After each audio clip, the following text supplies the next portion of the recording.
النهارده ماما سابتنا انا واختي لوحدنا في البيت. تفتكروا ايه اللي ممكن نعمله في يوم انا واختي لوحدنا في البيت؟ بس فجأة ماما بترجع البيت.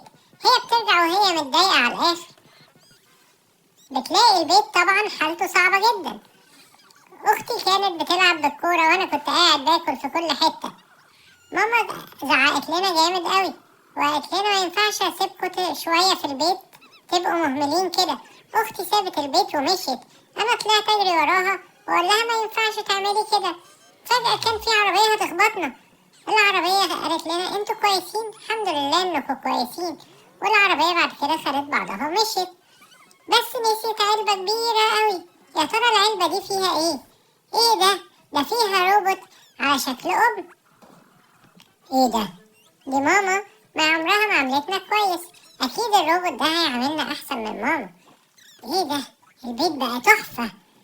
انتي ازاي تزعقلنا كده؟ احنا مش عايزينك تاني معانا. احنا عايزين الروبوت ده.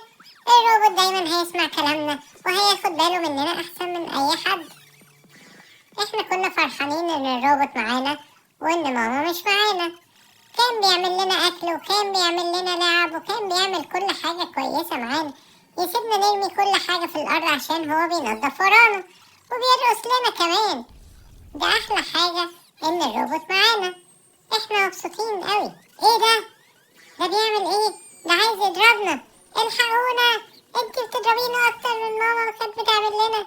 احنا مش عايزينك. احنا خلاص عايزين ماما تاني.